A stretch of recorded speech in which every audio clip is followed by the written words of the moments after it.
Хаумағыз, Хез Башқұртыстан Юлдаш телевидениеһында юл патрулі тапшыруын қарайығыз. Бүгін сығарылышта. Башқұртыстанда 2 күн үстінде автобустар қатнашлығында бір юлы 4 юл транспорт фажиға хәтіркелі. Үткен юма күнінде Өфілі нықлы қар яуы түшімі күзәтілді. Водительдер үшін бұл күтілмәгән хәл түгел. Республиканың баш қалаһында хәзер махсус патруль автобустары булдырыласак. Ошы һәм башка яңалыктарды хәзер үк безнең тапшыруда карагыз. Бұл аднала пассажирлары булган автобустар катнашлыгында бір юлы бернисә авария теркәлде. Үткән кисәзна көнендә Өфөлә 2 автобус ошондай хәлгә тарыга. Баш қаланың дәүләт автоинспекцияһы билдәләвенчә, юл транспорт фажигаһы Сочинская урамында була. Бөрі районынан булган 35 яшьлек водитель Fiat автобусында 262 маршрут буенча хәрәкәт иткәндә, Сочинская урамынан Менделеева урамына карай хул якка бурылганда 201 маршруттан килгән Mercedes-Benz автобусына бәрелә. Икенче автобус руль артында Өфө қалаһыннан 47 яшьлек водитель була. Бұл юл транспорт фажигаһы һөҗүмтәһендә Fiat автобусының 4 пассажиры, барыһы катындар, медицина ярдәме артыннан мөрәҗәгать итәргә мәҗбүр булалар. Юма көне тагыла бер охшаш юл транспорт фажигаһы теркәлә. Республика дәүләт автоинспекцияһы мәгълүматлары буенча авария Өфө районының Өфө-Шишмә юлының 6 километрында була. 27 яшьлек Өфө қалаһы водителе үзенең ВАЗ-2110 машинаһында каршыга килгән Ford Transit автобусына бәрелә. Уңгыһының руле артында Шишмә районынан 61 яшьлек водитель була.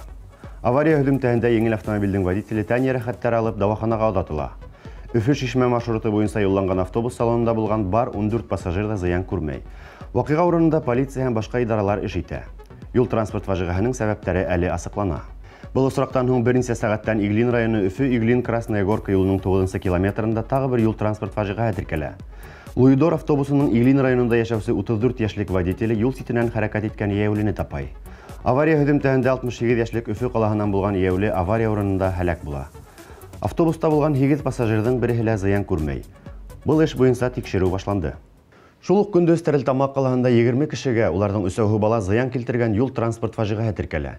Тәү тикшерү һөҗүмтәләре буенча техническая урамы буенча хәрәкәт иткән Газель водителе электролиния баганаһына бәрелә. Водитель үзе һәм 19 пассажир, 3-үе бала зыян күрә. Һаулык һаклау министрлыгы әйтүенчә, 2-һе авыр хәлдә, 14 кеше дәваханага озатыла. 6-һына азак амбулатор рәвештә дәваланырга рөхсәт итәләр. Әлеге вакытта билдәле булуынча, водитель хукукка тарттырыла. Башкортстан Республикаһы Эчке эшләр министрлыгында әйткәнчә, тикшерү эшләре алып барыла. Тәүге версиялар буенча водитель транспортта алып барудан югалта.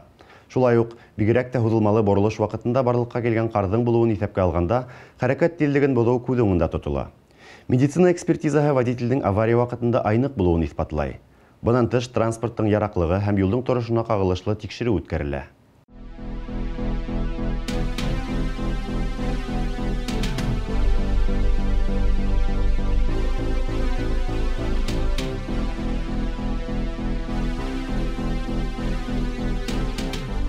Үткән йомала Өфөләге бик күп автомобиль хужаларына үзләренең машиналарын турамаган һәндә соҡоп сығарырға тура килде. Төне буйы бер туҡтауһыҙ ҡар яуҙы. Быға көнбайыштан көнсығышҡа килгән ҡарлы фронт сәбәпсе. Әлеге ваҡытта был күренеш артта ҡалды. Әммә водительдәргә юлдарҙа шулай уҡ иғтибарлы булырға кәрәк. Әйтергә кәрәк, үткән ҡар яуымы баҫымында 80 авария булһа, әлеге һауа торышы шарттарында 60. Шулай ҙа был барыбер норманан тыш күрһәткес. Синоптики обещают, что снегопад, прошедший минувшую пятницу, не последний в этой зиме. Хотя для многих автомобилистов снегопад значит лишь одну проблему – тяжело очищать машину от снега. Хотя стоит помнить, что на дороге автомобилиста поджидает огромное количество опасностей. И сегодня мы попытаемся узнать, какие конкретно опасности ждут автомобилиста на дороге с помощью нашего эксперта по экстремальному вождению Дмитрия Лужбина. В нашей стране прошло большое количество снегопадов, и наш регион не был исключением. Выпало большое количество снега, и на улицах, как всегда, появились заторы и очень много аварий. И, как всегда, основная причина аварий – это ДТП с несоблюдением дистанции. Как же избежать аварии в сложные погодные условия? Это прежде всего соблюдать дистанцию. Понимать, что покрытие скользкое, и машина останавливается гораздо дольше, чем при обычных условиях. Когда машина попадает в колею, желательно не двигаться по колее, потому что когда вы едете в колее, колея вами управляет, а не вы управляете автомобилем. Старайтесь колею пропускать между колес. И нужно уделить особое внимание сугробам, которые находятся на выезде из прилегающих территорий. Они очень высокие и закрывают видимость. Поэтому выезжать нужно очень медленно, чтобы автомобиль, который двигается по главной дороги, успел вас увидеть и принять меры для избежания аварийной ситуации. Если в городе все предельно ясно, через 5-6 часов коммунальные службы последствия снегопада уже уберут, и можно будет ездить как раньше, то если стихия настигнет вас где-нибудь на трассе, то тут порядок действий должен быть другим. В первую очередь, если вы выезжаете на трассу, проделайте некоторые операции. Предупредите своих родных и близких о том, что вы выехали на трассу. Заправьтесь под завязку. Для чего это нужно? Ваш автомобиль потребляет где-то около литра в час бензина на холостых оборотах, если у вас двигатель 2 литра. Соответственно, полбака, если ваш бак где-то около 40 литров, вам хватит на 20 часов обогрева, и вы сможете дождаться помощи. Кроме этого, озаботьтесь тем, чтобы у вас было хотя бы 2-3 парафиновые свечки. Горение 2-3 парафиновых свечей в обычном универсале может поднять температуру в салоне на 2-3 градуса. Эти 2-3 градуса могут вас спасти. Ну и, конечно же, сразу же, как только наступила экстремальная ситуация, звоните родным, близким и не стесняйтесь звонить в службу 112, службу спасения.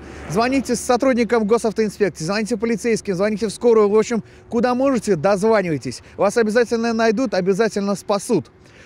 И не попадайте в такие ситуации. Если прошло экстренное штурмовое предупреждение о том, что на дорогу нельзя выезжать в такую не очень хорошую погоду, когда действительно метет, когда действительно снег, практически нулевая видимость, лучше останьтесь дома с родными. Переждите, поедете, когда распогодится. Өфөлө дәүләт автоинспекциясы ай аҙағының һөҙөмтәләрен сығарҙы. 2017 ел менән сағыштырғанда юл транспорт фажиғәләренең һаны 1-дән 3 өлөшкә тиклем арта. Шуларның 37 аварияһы йәйәүле өҫтөнә менеп китеү. Уларҙың 18-е махсус юл ашасығы урынында була. Үткән айда ҡалала юл хәүефһеҙлеге дәүләт автоинспекцияһы хеҙмәткәрҙәре йәүлегә юл бирмәгән 634 водителде һәм ярамаған урында юл аша сыҡҡан 272 йәүлене енәйәтселек яуаплылығына тарттыра. Тағы ла 12 йәүле менән профилактика рәүешендә әңгәмә уҙғарыла. Бөгөн башланған хәүефһеҙ юл акцияһының сәбәбе тап ошолар. Акция барышында юл инспекторҙары юлда хәрәкәт итеү ҡағиҙәләрен белергә өндәй һәм балаларҙың юлда йәрәхәтләнеүенә ҡаршы профилактика уҙғара. Шулай уҡ час пик ваҡытында махсус патруль автобусы юлдарға сығасаҡ. Уның маҡсаты водителдәргә һәм йәйәүләргә бер-береһенә иғтибарлы булырға әйҙәү һәм юл хәрәкәте ҡағиҙәләрен аңлатыу. Республикала бер нисә идараның юл хәүефһеҙлеге дәүләт инспекцияһы, дәүләт техник надзор, Ространснадзор, ветеринар хеҙмәтлеге һәм урман хужалығы министрлығының планға ярашлы берҙәм рейдтары уҙғарыла. 5 идаралыҡты йәлеп иткән бындай күләмле сара беренсегә үткәрелә. Хеҙмәткәрҙәр менән бергә юл патрулила төнгө рейдҡа сыҡты. Был кистә ауыр йөк машиналарына ҙур иғтибар бирелде. Аптырарлыҡ түгел, сөнки тап шундай машиналарҙа бер нисә ҡағиҙә бер юлы боҙола. Автомобилдең техник торошонан алып хоҡуҡһыҙ тейәлгән йөккә тиклем. Шулай уҡ йөктөң ауырлығы норманан тыш булған һәм хоҡуҡһыҙ ағас ташыу осраҡтары бар. Здравствуйте, можно проверить? Номер задиктую. Күп осраҡта водителдәр үҙҙәренең ҡағиҙә боҙоуҙарында хужаларына һылтаналар. Йыш ҡына водителдәр юл хәрәкәте ҡағиҙәләренең ябай ғыналарын боҙоп эләгәләр. Мәсәлән, автогражданка полистары булмайынса. Юл хәүефһеҙлеге дәүләт инспекцияһынан тыш рейдҡа Ростехнадзор идаралығы вәкилдәре сыҡты. Тап улар ҡарамағына тахографтар инә. Бындай ҡоролмалар ярҙамында автомобилдең тиҙлеген һуңғы тапҡыр ҡасан туҡтағанын билдәләп була.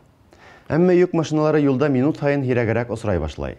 Фураларҙың водителдәре рация аша рейд хаҡында башҡаларға әйтәләр ҙә, күптәр тикшереүҙең аҙағына тиклем туҡтап йәшенеп ҡалалар. Шулай ҙа 30 водитель яуаплылыҡҡа тарттырыла. Улар өсөн был һабаҡ булыр тип ышанабыҙ. Башҡортостан Республикаһында бала саҡтың хәүефһеҙ юлы исеме аҫтында КВН конкурсының полуфиналы уҙғарыла.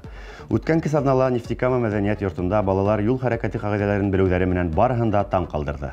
Уйын КВН өсөн традицион булған «Ни пуха, ни пера» тигән теләк менән башланды. Командалар «Беҙҙең маҡсат юлдарҙа ғүмеребеҙ хәүефһеҙ булһын» тигән күрешеү конкурсында, яйыраҡ барып алыҫыраҡ китерһең тигән капитандар конкурсында, скутер кататься поданы музыкаль өйгә эшендә ярыштылар. Йомғаҡлау барышында жюри ҡатнашыусыларҙың тормошто яратыуҙарын, юмор һәм оптимизмдарын билдәләп үтте. Бигерәк тә юл хәрәкәте ҡағиҙәләрен белеүҙәрен хуп күрҙе. Товарищ инспектор, будьте добры, права мои верните. Права мои на вас верните, товарищ инспектор, будьте добры. Вы превысили скорость. Ой, все, заканчивайте. Пошумели и будет. Права мои верните. Права мои верните. Успокойтесь, что вы делаете. Барлыҡ командаларҙың юғары кимәлдә әҙерләнеүенә ҡарамаҫтан, конкурстың еңеүселәре шулай ҙа табылды. Нефтекама ҡалаһы һәм Баҡалы районы командалары. Улар үҙҙәренең көстәрен артабан республиканың иң яҡшы командаһын билдәләйәсәк финалда һынап ҡараясаҡтар. Беҙ уларға уңыштар һәм яңы еңеүҙәр теләйбеҙ. Көн һайын юлдарда игътибарга лайыклы бик күп хәл вакыйгалар була. Шулардан күбеһе видео теркәү корылмалары объективтарына эләгә. Бер кадр менән рубрикаһында Башкортстан Республикаһы юлдарындагы мажаралы, кызыклы шул ук вакытта кызганыч вакыйгаларды тупланык. Әллә күпме ишеткәнсе бер тапкыр күрү итә. Кайһы бер сакта зур внедорожниктарның водительләре тимер аттары менән горурланудан күзләре лә, аңдары ла томаланып, үзләрен юл хуҗалары итеп тоя башлайлар. Бына бул Lexus хуҗаһы ла шундайдардан. Үзенең машинаһының искиткеч тизлеген күрһәтмәкче булган. Тик хәзер уга сынлап та уның внедорожный сифаттарын күрһәтергә туры килә. Әмма юл ситендәге кар тоткынынан сыгалыр микән? Чума вакытындагы сын байрам. Юк, улай түгел. Кыш уртаһындагы йылыту. Өстәргә кирәк, аерым бер урамда гына. Коммуналь авария шулай итеп әзрәк яз бүләк итә ала. Тик истә тотырга кирәк. Бында язгы күренештәр азак туңып, катоктар барлыкка килү ихтимал. Уларда инде ысын язга кадәр әллә кайдан урап үтәргә туры киләсәк. Пуля менән тиң булган тагы объектив һәм кыю внедорожник. А водитель етмәһә телефондан һөйләшә. Тик кагыйдә бозусыга юл үз язаһын сыгара. Ярай да әлегә кар өйеме генә. 3 сәгатьтән артык булган кар тоткыны водительдең кызу башын һуыткандыр дигән өметтә калабыз. Бөтәһе лә юл хәрәкәт фаҗигаһы урынына инспекторларның озак килүенә хукрана. Әмма безнең видеоязма герое аварияны нисек тиз һәм мөмкин тиклем дөрес теркәргә икәнен белә. Тау Мөхәммәткә бармаһа, кагыйдә бозусы үзе юл хәвефсезлеге дәүләт инспекцияһы машинаһына бара. Кар тоткынынан сыгу өчен кирәкле техника гына һайлау мөһим. Гусеницалы транспорт тап ошондайдардан. Тик истә тотырга кирәк. Ни тиклем джип кирәк, шул тиклем трактор артыннан йөгерергә туры киләсәк. Ә бездәге кар ошо техникага ла етерлек.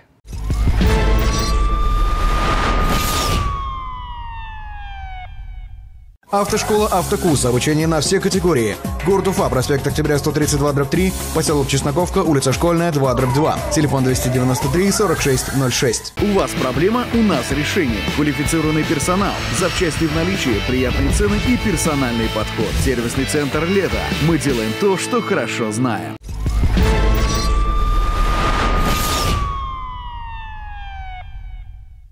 Үзегезнең видеоязмаларыгызны ВКонтакте селтәрендәге безнең төркемгә, я булмаһа 8927 350 63 94 WhatsApp хандарына ибәрегез. Һез юл патруле Өфе программаһын караныгыз. Юлдарыгыз уңышлы булһын. Һау булыгыз.